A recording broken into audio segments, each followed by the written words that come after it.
Салам достор, экинчи сабакка кош келиңиздер. Мен да келдим. Пинетибиз бизди күтүп турат. Экинчи сабакты качан улантат экен деп көрдүңүздөр. Тапочка сыяктуу болуп аяктаганбыз. Эми сабын уласак, согончогун баары сонун болот. Эми бул жерден кандай кылабыз? Дагы эле баягындай столбик, рельефный столбиктер уланат. 2 аба илмегин алабыз. 1, 2. Көрдүңүздөр. Бул жерде баягы өрүмдөрдүн ар бири бар. Жакшылап ушул жерде көңүл болуп белесиздер. Инеге жипти илип алып, bir örümdün астынан алабыз. Мындай кылабыз. Дагы илебиз, экинчи өрүмдү артынан алабыз, ичкериге карап, мынакей. Буга карап тартсаңыздар чыгат ине. Кийинкисин дагы астынан алабыз. Ушинтип эле кете беребиз. Эч өзгөрүү жок, убавкаям жок, прибавка дагы жок. Кыскартпайбыз дагы, көбөйтпөйбүз дагы. Инеге жипти илип алып, артындагы bir өрүмдү арттан, bir өрүмдү ичкериден, bir өрүмдү сырттан кылып эле кете беребиз. Бир тегенен эле ушундай кылып сиздер менен чогултуп кой берейин мен. Көрүнүп атат сиздерге. Кийинкисин адашпайбыз сырттан. Бирин эки катар ичкериден, эки катар сырттан кылып алган болбойт. Сөзсүз түрдө абайлап карап кылыңыздар. Бири сырттан, бири ичкериден болуш керек. Бул рельефный столбик деп аталат.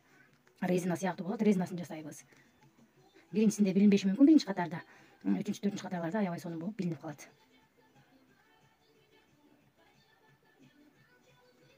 Бул жерде баягы кыскарткан жерлерибиз жугунураак болуп калышы мүмкүн. Ошо кыскарткан бойдон бир рельеф кылып аласыздар.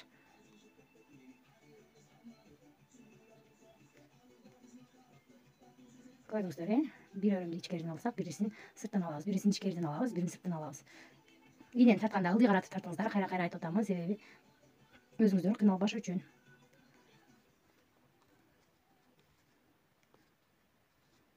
Өзү эле көрүнөт. Буну сырттан кылдыңыздарбы, кийин көрүндү, демек ичкериден кылат экен дейсиздер. Буну ичкериден кылдыңыздарбы, кийин көрүндү, демек буну сырттан кылат экен дейсиздер. Өзү эле билинип турат.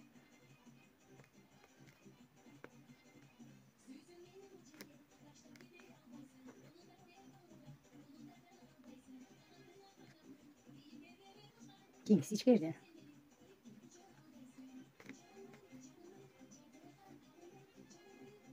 Эч качан жиптин бирөөсү калып кетпесин, экөөнү тең алып кетиңиздер.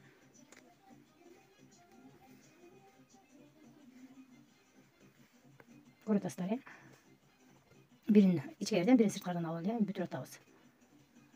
Эң оңой рельефный столбик алган.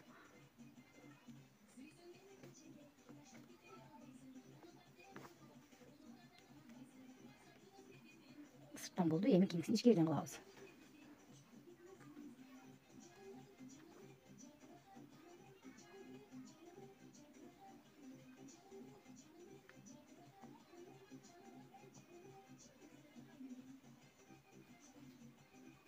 İçkeriye kılып атам мен рельеф. Кийинкисин сыртка.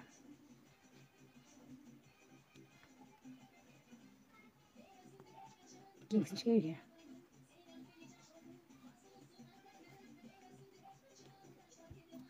Мына кийинкисин ичкериге, тышкарга.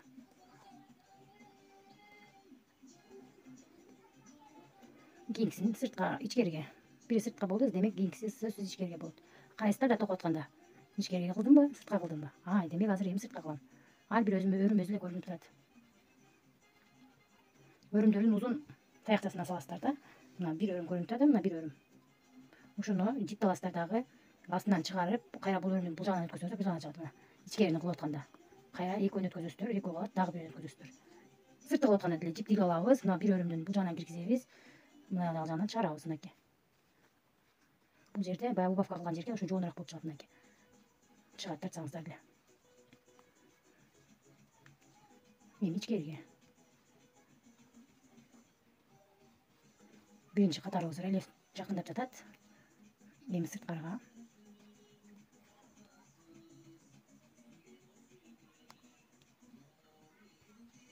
Эми ичкериге.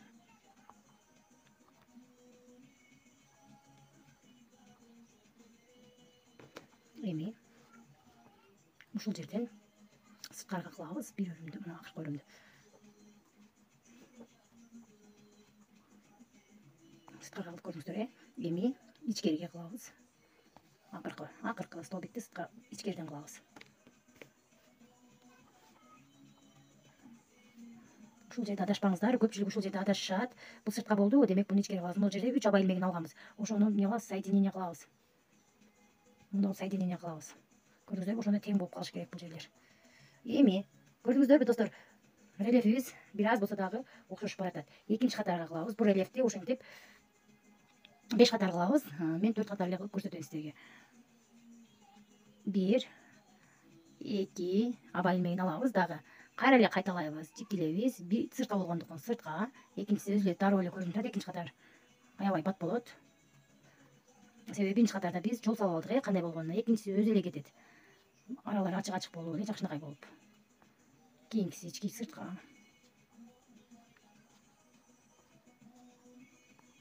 Андан кийинкиси ичкериге.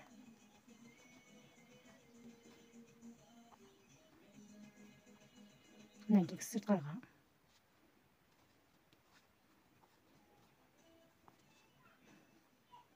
Көрдүңүздөрбү? Аябай сонун болуп эле жол көрүнүп калат.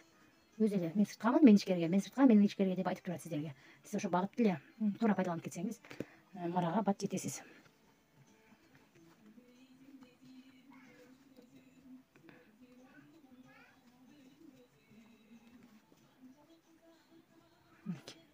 Кийинкиси.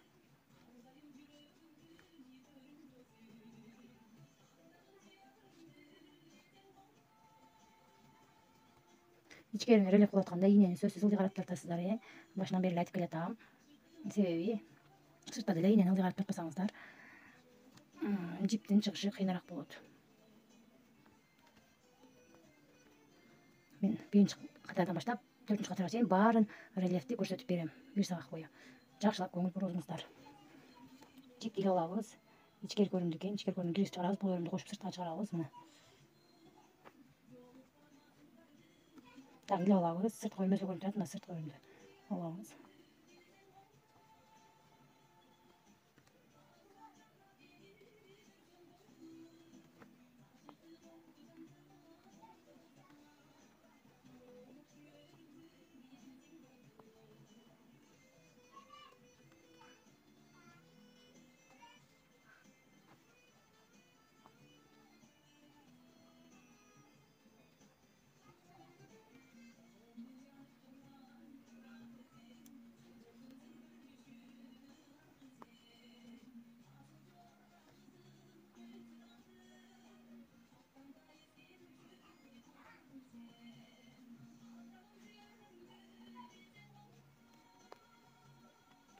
Экинчи катарыбыз дагы жакындап жатат, достор. Көрдүңүздөр, ичкерини ичкериге, сырткарыны сырткарыга эле токуп эмне кылып атабыз, кетип атабыз.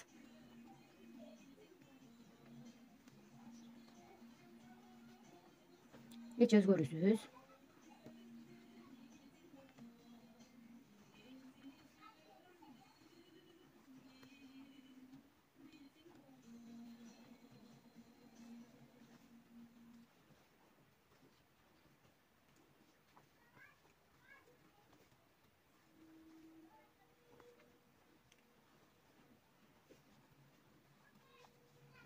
Көрүп атасыздар, экинчи катарыбыз дагы жакындап калдык.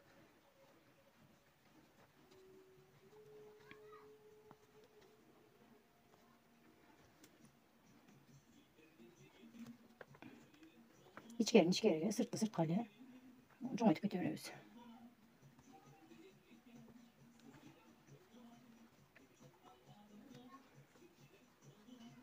Ушул жерде эч качан адашпаңыздар, ылдыйраактан салып, моундай кылып 3 аба илмегин алган жерди кылып албаңыздар. Ал жерди кылсаңыздар жаңыласыздар. Мына 3 аба илмегин алган жерибиз бул жерде. Эми ошо менен муну соединение кылабыз. Экинчи катарды бүтүрөбүз мындай кылып. Көрдүңүздөр, бир ичкериге, бир сыртка, бир ичкериге, бир сыртка болду. Мына 2 катарыбыз бүткөндө дагы ушундай болуп бүтөт. Көрдүңүздөр. Дагы 2 катар токуп чыгабыз ушундай кылып, эч өзгөрүүсүз. Рельефи сиздерге байкалып жатабы? Бир катар мына ичкериге сыртка чыккан жери томпок, ичкериге кирген жери арык сыяктуу болуп атат. Көрүп атасыздар. Бул резинкадан чөйсөңүздөр ошол эле мындай кылсаңыздар мындай болот. Дагы эле дал ошол 2 аба илмегин алабыз. 1 2. Жипти сөзсүз илгенди унутпаңыздар. Ийнеге жипти 1 илип алабыз. Сырткы өрүмдү сыртка. Ар бир чыгарып атканда жипти илип чыгарыңыздар, мына. Үйрөнүп эле калдыңыздар буга чейин.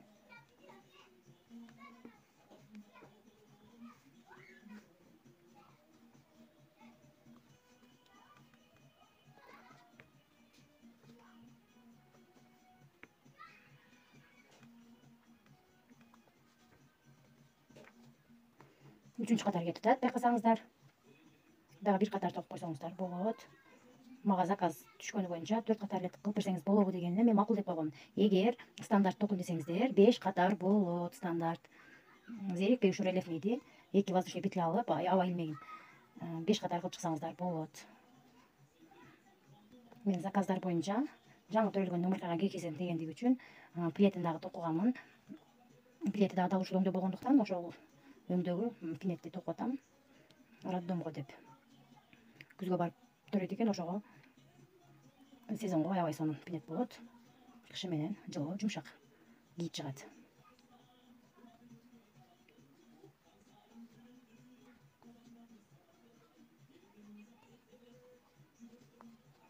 Сыртка чыккан жерин токуп жатам мен азыр. Ичкериге кирген жерин дагы токуйсуздар.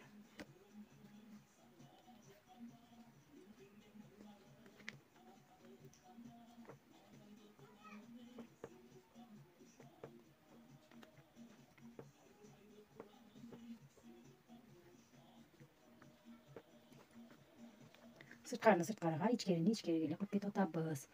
Кайра кайталап атам. Сиздерди жаңы үйрөнгөн новичоктор болсо, араңыздарда кызыгып токууга токуйм деп түшүнбөй жатсаңыздар, жакшылап карасаңыздар, колдун сезимталдыгы керек, аң сезими керек. Ар бир денемченин өзүнүн аң сезими болот да.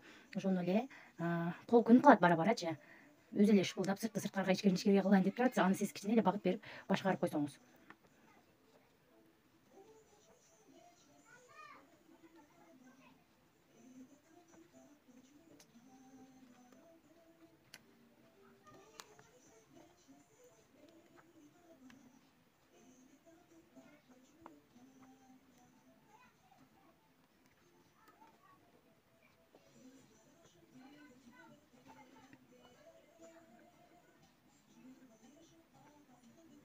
Үчүнчү катар дагы жакындап калды. Менин акыркы кругум калды.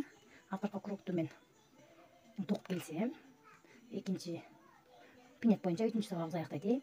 Подношун токуганда, батегин токуганда 1-чи сабак бүткөн, 2-чи сабагы үстүн токуду. Ал эми бул согон чогун токууга 4-чү сабагыбыз экен. 3-чү сабагыбыз экен. 4-чү сабагыбызда декорлорун кантип токуйбуз, кантип кооздойбуз, ошол боюнча көрсөтүп берем. Ал үчүн мени жоготуп албоо үчүн сиздер ушул Токуу Рай деген каналга коңгуроону басып, подписаться кнопкасын басып катталып койсоңуздар, менин ар бир жаңы кирген сабагым биринчилерден болуп сиздерге көрүнөт. Мени издеп отурбайсыздар. Сабак киргизерим менен сиздердин ютубуңуздарга барат.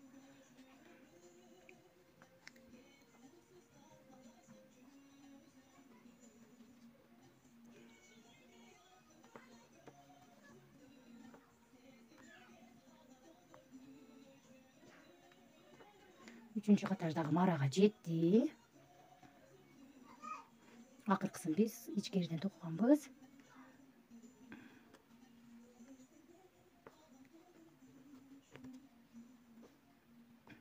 Бүттү. Аба илмегин алган жерден экинчи жиптен соединение кылабыз. Мынакей. Көрдүңүздөрбү, сонун болуп кетип атат. Бетеганы караңыздар. Эми акыркы 4-чү катары калды менде. Сиздер 5 катар токусаңыздар болот. 5 катар кылып стандарт токусаңыздар аябай сонун чыгат. Сыртын токуп атам мен. Эми да жиптили алып ичкерисин кандай токуп атат десеңиздер, мына дал эле ушул сыртты кандай токусак ошол жерден мына өткөзсөк чыгат өзү.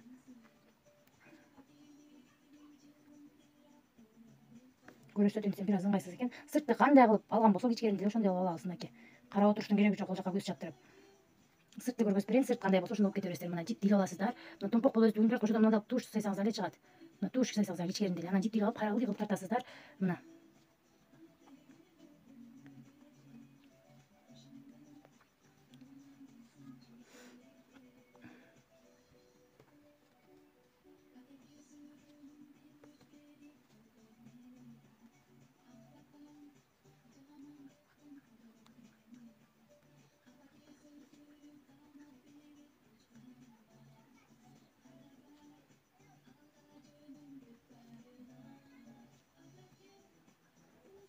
Аябай оңой.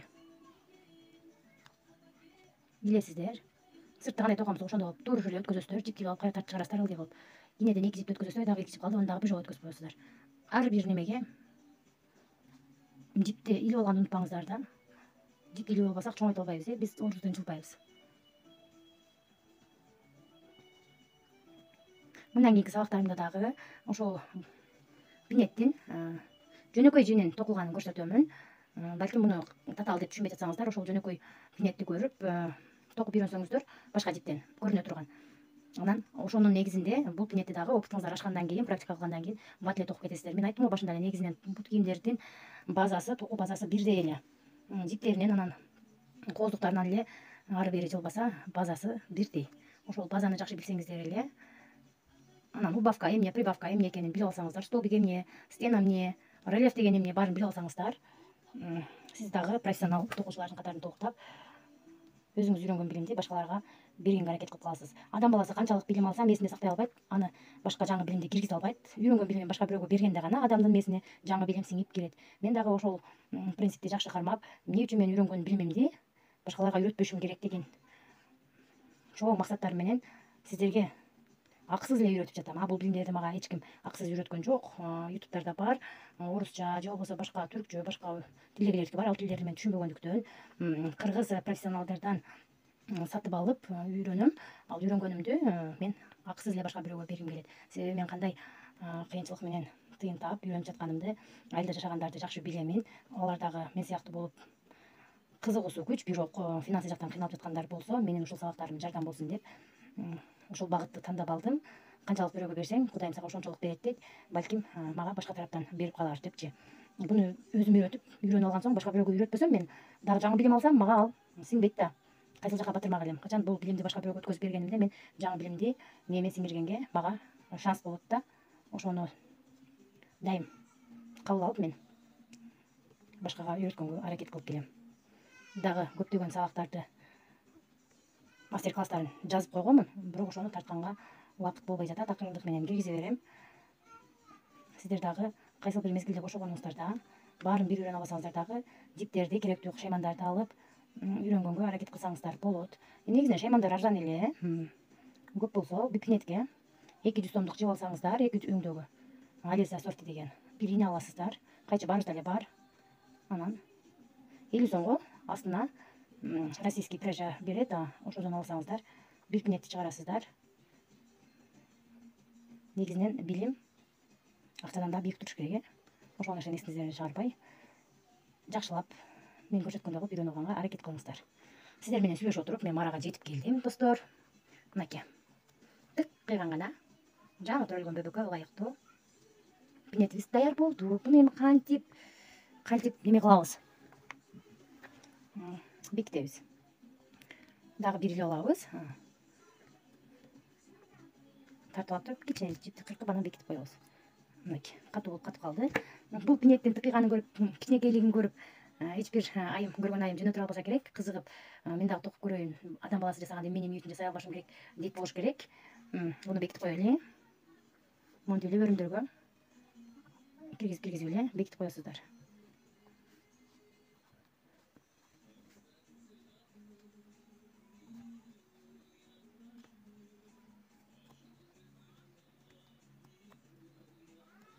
Көрдүңүздөр да, ушинтип киргизип акырында буну кыркып койсок, мындай болгон сонун пинетибиз даяр болот. Сиздер бул подложундагы даярдап алып, сиздерге көрсөткөнмүн. Токуп келген ушул батектен момундай болгон өмүркайдын ширин гана пинети даяр болду.